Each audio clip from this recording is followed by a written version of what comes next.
it really concerns your thought process when now you see the patient. You have the background information, and the patient is saying this hurts or that hurts or whatever. How do you go about forming your diagnosis?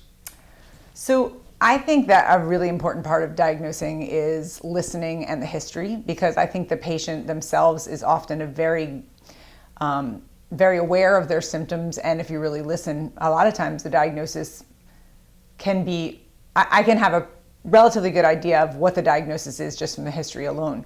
But in my office, we also perform a routine head neck examination, which would be generalized examination of the nose, the mouth, the throat, the ears, the neck, and the face, and the skin, and sometimes because we'll see things like skin cancers. But then we also have other procedures we can do here in the office, such as using a scope to examine your nose or throat. If you, we have cameras that can look into the sinuses, that can look into the throat in case there's a problem in that area. We have a CAT scanner here, so we can do sinus scans for patients who have had infections that are recurrent and or persistent and not resolving with medications. And then through all that data and what I see on the physical examination, I usually can come to a differential diagnosis, and with my most likely diagnosis, and that's what I talk with the patient about. No, when you do recommend these advanced tests, so you can be more sure of a diagnosis, what are they, and how do they work? What do any of these tests tell you that you couldn't have learned 25, 30 years ago? Because some of the stuff is relatively new. So generally the two most common procedural things we'll do here would be either a scoping examination of the nose, throat, or both, and a CAT scan of the sinuses. What a scoping exam can tell us is often, so if I were to look at your nose for an examination, I can only see into the very front of the nose. We call it the vestibule, which is just like the vestibule of a home. But I can't see up into the opening towards the sinuses. I can't see to the back of the nose where someone's adenoids would be if they were younger, or their throat where their voice box is. So with these cameras, we have the ability to see inside the airway from nose on down to throat, which can identify lesions like cancer of the tongue base, or it can identify pus in the sinuses that I can then culture, and that allows me to have more success at treating the infection because I'll actually identify what antibiotic will work to treat that. In regards to the CAT scans, most commonly those are used for people who already failed what we call maximum medical therapy for sinus disease, meaning they've already had a broad spectrum antibiotic for several weeks and are still symptomatic. And then that can tell me, is there still infection? Do we need to move forward with another procedure such as a balloon sinuplasty or sinus surgery? A balloon sinuplasty is a relatively new procedure. It's an office-based procedure where we can use a high pressure balloon to pass a wire into the involved sinus and dilate that opening to the sinus.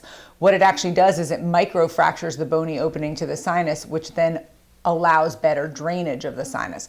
So 10 years ago, were I to meet you with a sinus infection that had not gotten better with maximum therapy, and I had a CAT scan performed and I saw that you had, let's say for example, a sinus infection in your left cheek sinus or maxillary sinus, if you've already received antibiotics and steroids and tried saline sprays and nasal sprays and it hasn't gone away, you're likely going to require some sort of procedure to improve that. 10 years ago, that would have required going under general anesthesia in an operating room. Now, many of these cases can be treated in an office-based setting under a local anesthesia, which is obviously safer for the patient and less invasive and really allows you to get back to your normal life more quickly.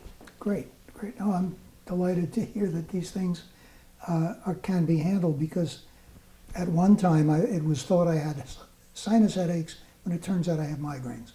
But anyway, that's another story.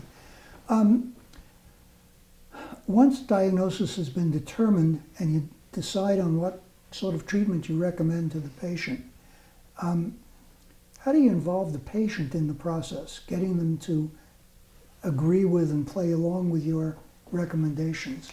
So I like to present to the patient what I think is the most likely diagnosis. I like to tell them there are other potential etiologies or causes of the problem.